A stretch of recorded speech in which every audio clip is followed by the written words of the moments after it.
Hello guys, ഇന്ന് ഞാൻ നിങ്ങളെ പരിചയപ്പെടുത്തുന്നത് കിടിലെ ഊണ് കിട്ടുന്ന ഒരു സ്പോട്ടാണ് കേട്ടോ. അതും വീട്ടിലെ ഊണാണ്. അടിപൊളിയാണ് കേട്ടോ ഇവിടുത്തെ ഊണ്.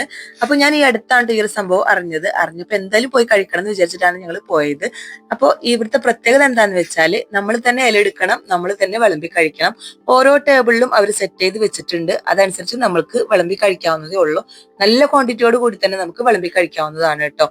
പിന്നെ ഒരു ഊണിന് വരുന്നത് വെറും 60 രൂപ മാത്രമേ വരുന്നുള്ളൂ കേട്ടോ. പിന്നെ എക്സ്ട്രാ ഒക്കെ നമ്മൾ കഴിക്കണമെന്നുണ്ടെങ്കിൽ ചിക്കൻ ഫ്രൈ, ബീഫ് ഫ്രൈ, അതുപോലെ ഫിഷ് ഫ്രൈ, ഓംലേറ്റ് ഒക്കെ കഴിക്കുന്നവരുണ്ടാവും. അപ്പൊ അതിനൊക്കെ നമ്മൾ എക്സ്ട്രാ പൈസ കൊടുക്കേണ്ടി വരും. അതല്ലാത്ത ഊണിനാണെന്നുണ്ടെങ്കിൽ വെറും 60 രൂപ മാത്രമേ വരുന്നുള്ളൂ. അതും അടിപൊളി ഊണാണ് കേട്ടോ. ഈ ഒരു സ്പോട്ട് വരുന്നത് പുതുവട്ടൂര് ചാവക്കാട് ഹൈസ്കൂളിന് അടുത്താണ് കേട്ടോ. കാവ് ഹോട്ടൽ എന്നാണ് പറയുക. കുറച്ച് ഉള്ളിലോട്ടായിട്ടാണ് ഇതുള്ളത്. പക്ഷെ കുറച്ച് ഉള്ളിലോട്ടായിട്ടാണെങ്കിൽ പോലും നല്ല തിരക്കാണ് കേട്ടോ. എങ്ങനെയൊക്കെ ആൾക്കാർ അവിടെ അറിഞ്ഞു വരുന്നുണ്ട്. അപ്പൊ അതിനർത്ഥം അവിടുത്തെ ഫുഡ് അത്രയും നല്ലതാണെന്നുള്ളതാണല്ലോ. അതുകൊണ്ടാണ് അത്രയും തിരക്ക് അവിടെ വരുന്നത്.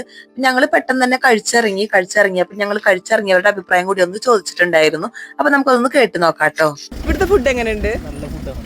എനിക്ക് ഏറ്റവും കൂടുതൽ ഇഷ്ടമായത് മീൻ വറുത്തത്, സാമ്പാർ. അതെ, സൂപ്പർ ഫുഡാണ്. ഇനി വേറെ ടീമും കൂടി വരുന്നുണ്ട് കേട്ടോ. നമുക്ക് അവരോടും കൂടി ഒന്ന് ചോദിച്ചു നോക്കാം. ഉണ്ട് ഇവിടുത്തെ ഫുഡിന് 2 പ്രാവശ്യം പിള്ളേരായിട്ട് പുറത്തേക്ക് വന്നപ്പോൾ അവർക്കൊന്ന് അടിപൊളി ഫുഡാണോ?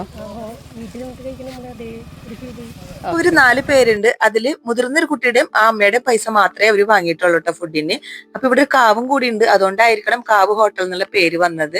അപ്പൊ വീഡിയോ എത്ര ഉള്ളോ? വീഡിയോ ഇഷ്ടമായി ലൈക്ക് ചെയ്യുക, ഷെയർ ചെയ്യുക, സബ്സ്ക്രൈബ് ചെയ്യുക. താങ്ക്